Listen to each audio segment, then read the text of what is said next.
Hey guys, I'm Calluna, and welcome to another Patreon-sponsored episode of Screenshots. So, we're currently living in a boon of superhero-related media. Television shows, movies, Netflix series, and of course a multitude of diverse animated series and films. This wasn't always the case. For one reason or another, technology being limited, low budgets, or just not enough effort, comic book adaptations have a pretty spotty history. Everybody has their favorite old-time series that they'll have nostalgia for, but some of them really do not hold up. This is such a case. The Amazing Spider-Man live-action series. So today we are going to be looking at this made-for-television movie that also serves as the pilot for the Amazing Spider-Man series. And with that, let's begin. Time for backstory! Oh no. This is actually the second live-action Spider-Man. Originally, there were segments featuring Spider-Man on the Electric Company, but these were aimed more for kids. The Amazing Spider-Man series ran for 13 episodes on CBS. Stan Lee gave CBS the rights to the series, but of course they clashed over the direction of the show, with Lee calling it too juvenile. It did have decent ratings for the time, but the series was eventually cancelled because CBS didn't want to be seen as just a superhero network. At the time, it was showing such shows as The Incredible Hulk, Wonder Woman, Captain America, and Doctor Strange. Linkara, what are you doing here? Well, someone needs to give the backstory. My exposition sense was tingling. But it's my show! Well, too bad, I already did it. Wait a second. I'm sensing someone else in need. Yo Mars is about to do a review of Maximum Carnage. Gotta go!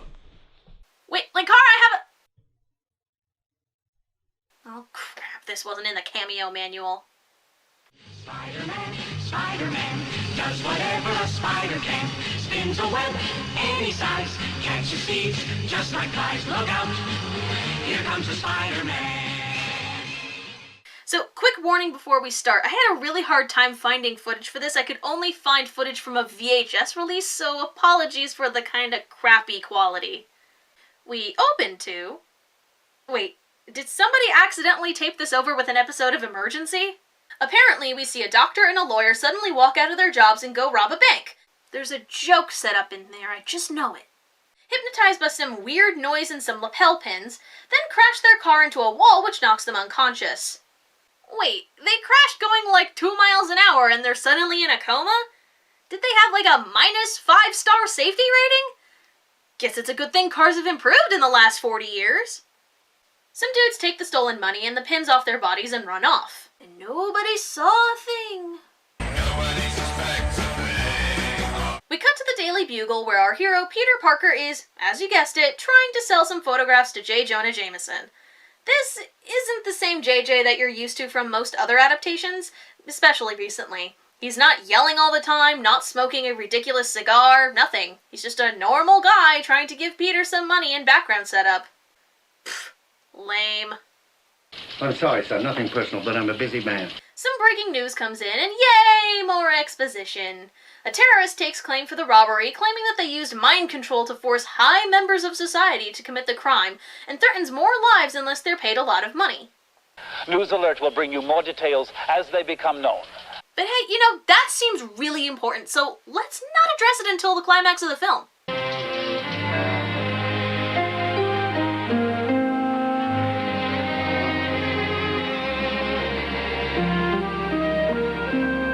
Hope you like these long, slow establishing shots, people, because the movie is full of them. Can you tell they were padding it out? We cut to what appears to be a college science lab, where Peter chats with his clone here, Dave. While they are disposing of some radioactive waste, as you do, a spider manages to get in and is doused with radiation. It escapes, and we all know what happens next.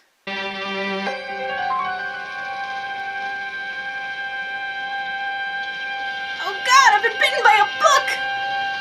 On his way back home, another robbery occurs, and the getaway car somehow sneaks up behind Peter. Luckily, his Geiger counter, his Spidey sense, goes off. But the car very slowly chases him down an alley. Thankfully, he suddenly has the ability to climb walls and avoids being crushed.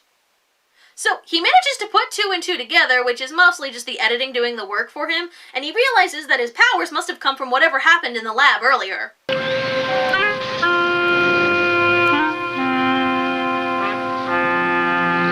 Man, that music is super tonally dissonant here. I keep thinking the Bradys are gonna show up and break into song. Peter doesn't see the bad guys come and steal the pin and money, which is questioned later by Detective Mel Brooks here. You know the man? No, sir, I never saw him in my life. Just another of life's little mysteries, huh? Get this innocent bystander's name and address. And get these rubbernecks out of here.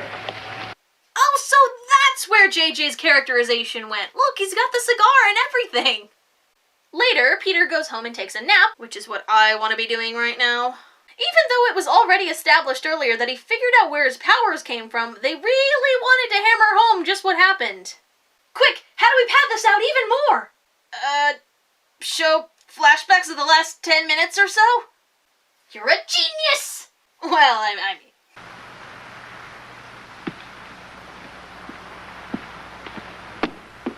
mean... Man, the color palette for this movie is hella 70s. Cue the funky porno music!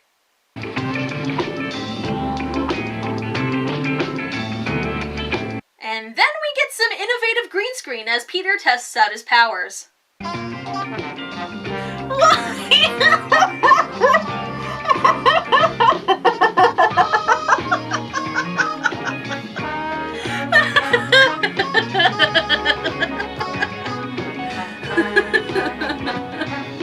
This shit speaks for itself. Like, I really don't know what to say here. It's just really, really bad.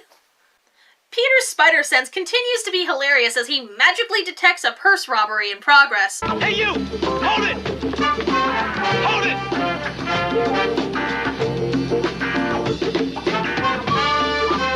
Back at home, Aunt May reminds Peter to take his medication. Just gotta remind you that I'm in this movie.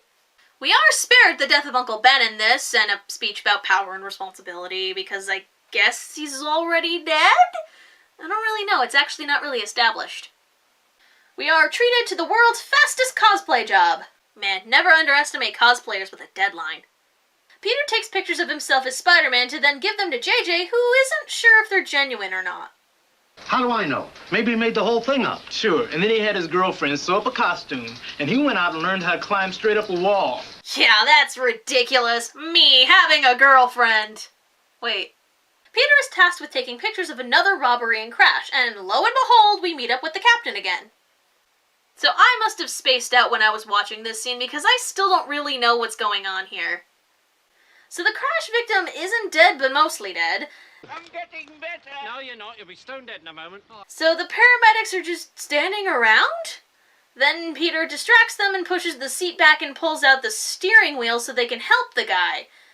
I'm guessing this is supposed to show off his new superhuman strength, but I was still really confused and this just wasn't executed very well. Peter manages to save the crash victim and meets his daughter, Judy. My name is Peter Parker, and... Well, I'll go with you to the hospital if you want.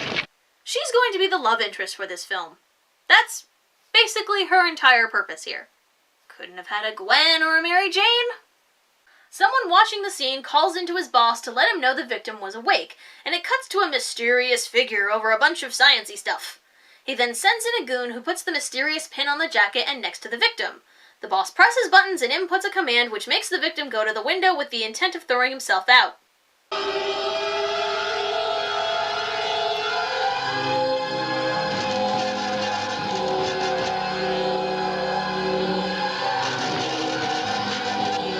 My god, the sound direction in this is atrocious! All they've got is sharp noises and porn music. Also, went to a lot of trouble to make it really easy for Spider-Man to save the guy. Why didn't you just have the goon kill him? Thank God the internet was much slower back then. It gave Peter enough time to change into his costume, scale the wall, and then pull the guy up to him. Oh god, the camera is giving me vertigo. Who is that character anyway? Really? Peter doesn't have any good pictures of Spider-Man, and we get a little bit of the old angry JJ we were looking for. Peter and Judy try to figure out what's going on with Judy's dad and why he doesn't remember anything he did, while I'm trying to figure out why the hell I'm still watching this. We find out that her dad has been going to seminars run by some weird guy named Byron. So he's either going to be a romantic poet or a supervillain. Not a ton of career variety for Byrons. Our heroes go to one of Byron's meetings and we get our first look at the guy. Friends, it's time to begin our meeting. Shall we step inside? With a voice like that, there's no way he's anything but a bad guy. Captain Barbera tries to get any information that he can out of Judy's dad, but has no luck. But since he's the only entertaining guy so far, I don't mind watching him. He's like the only one who looks to be putting any kind of effort into this. Back at the seminar, Byron is basically berating his crowd and tells them that they're all hopeless and will never be happy if all they do is, try to be happy? You've lived in your mind so much you've probably never lived anywhere else. What is he talking about? You know, he's making more sense than a lot of politicians these days, but then again, that's really not that much of a stretch. The guy's pitching some new states of consciousness, but Peter and Judy aren't part of the group yet, so they have to leave before the actual training starts. I'm really having a hard time believing that no one can see that he's clearly a bad guy. This is actually the one time where Peter displays actual intelligence rather than just spouting some sciencey mumbo-jumbo. Well, a lot of what he said made sense. Well, I'm going. Nobody's forcing you. Peter, believe me, you don't want to date the crazy cult chick. I will see you again, won't I? Sure. You serious? After getting rejected, Peter decides to build his web shooters. Oh man, with the earlier scenes that we got, this ought to be good.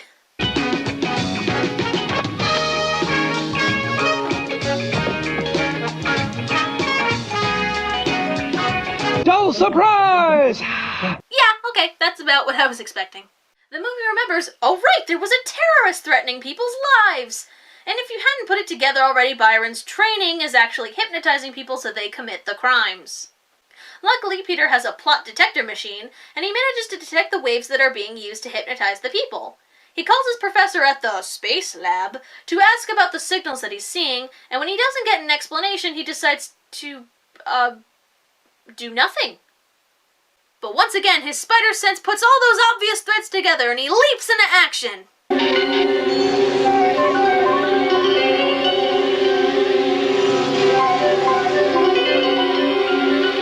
Back at Byron's weird lair, he's hypnotizing the group of people we saw at the meeting and giving them orders. Elsewhere, we get a reminder of the various ways that they are making it look like Spider-Man is climbing walls, using green screen, a floor painted like the side of a building, and a little first-person perspective work. I mean, I bet this was really innovative for the time, but oh god, it's really hard to watch. Peter goes to the roof of the building where the seminar is taking place, and we see him sneeze for the gajillionth time. Ew, it's in my spider suit!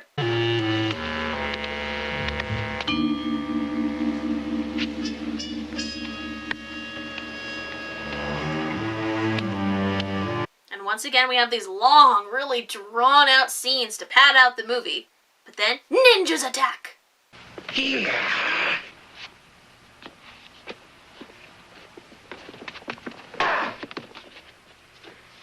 This scene later would go on to inspire a memorable moment in Revenge of the Shinobi for the Genesis. Spidey fights off these dudes and then ties them up in some of those Halloween webs you get at a party city. How could he have known our only weakness? Trying! Then climbs up the roof only to be followed by more of them. And he fights those guys too, then makes his escape by swinging from a crane. The bad guys don't seem worried about them though, and they know he'll come back because this story has to resolve eventually. There's another robbery, and I'm starting to really wonder how the cops haven't managed to get any of these crime scenes before people drive away. For that matter, I still can't believe that they haven't been able to put together that all these people have attended this one really weird seminar. Oh, I'm getting reinforcements for him. Good. Snow White and the Seven Dwarfs. And if we're lucky, maybe Rumpelstiltskin will lend us a hand. What am I going to do about Spider-Man? How do I know? I'm a cop, not an exterminator. At least he's an entertaining, useless cop. After talking to Barbara, Peter goes to talk to Byron about joining the course. Byron puts one of the hypnotizing pins on Peter and makes him undergo the hypnotizing ray. Byron plans to use Peter as one of the hostages. The hypnosis makes him forget this encounter and puts some of Byron's programming into his head, but his spider sense cuts through the hypnosis and he finally seems to put most of the pieces together. He heads back to Byron's lair and, you guessed it, more ninjas. He tries to make the same escape, but this time they have flamethrowers and burn the web he's swimming from. I can't believe I get to use this clip again. Hey, quite a concept. He's saved from falling to his death by a gargoyle. No, not that one. I wish. After failing to get a cab to take him home, he's forced to hitch a ride into a garbage truck. No, I swear, I'm just going to Comic-Con! Things are looking grim for our hero, and we're getting close to the time of the promised attack. Peter thinks he's finally figured out how Byron's been using the hypnosis, and he thinks he has a plan to stop it, so he calls up Barbara and heads for the police station. Except... Aren't we forgetting one teensy-weensy but ever so crucial little tiny detail? He's still wearing the pin on his jacket, so when the hypnosis activates, he becomes hypnotized and starts heading for the Empire State Building. We get a montage of all of Byron's victims getting themselves ready for whatever convoluted suicide that they're programmed to do, all while being treated to more of the discordant noises that are this movie's trademark.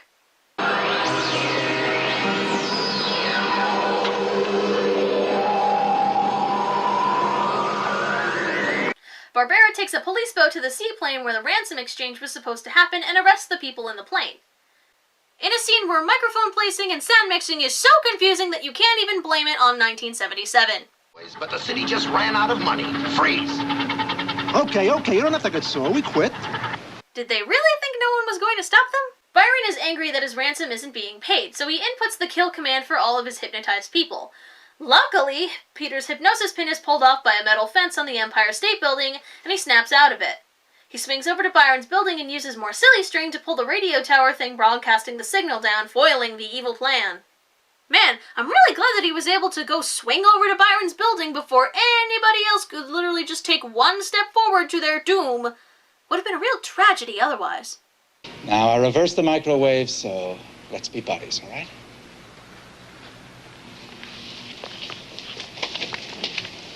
But hey, Spidey befriends the ninjas! They weren't bad guys after all, just hypnotized. I will say I would watch the prequel where we get to see how this guy got the ninjas in the first place. I am the champion of the ninjas. So by pulling down the tower, it caused Byron's machine to backfire on him, causing him to be susceptible to suggestion. Peter tells Byron to turn himself into the police and confess what he did. JJ and Barbara decide that they're just gonna not mention Spider-Man's role in solving the case, and we all move on with our lives. And hey, Spidey managed to get some sweet selfies with the ninjas. That's actually kinda cool. How come you're the only one who's able to get pictures of him? Simple. I believe.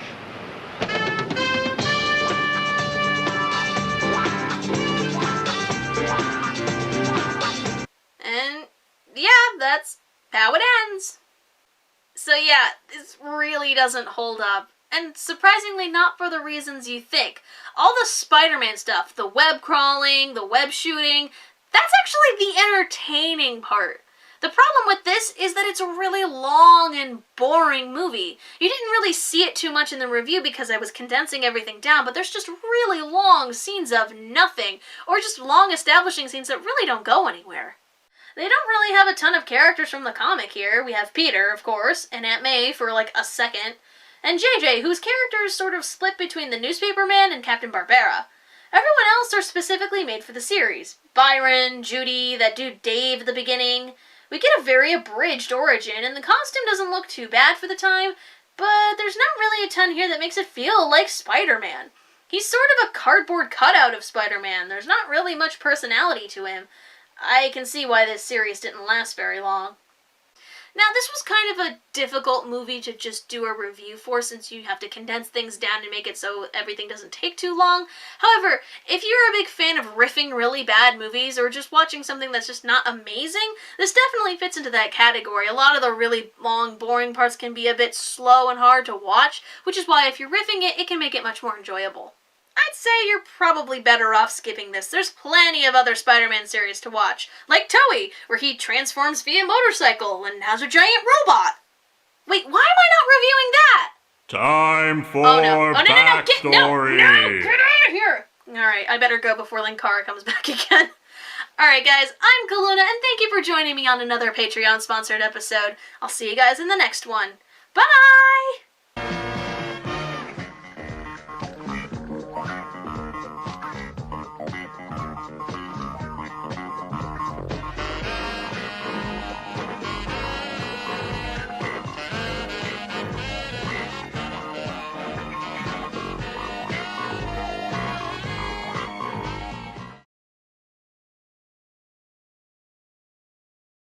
Geek Vision.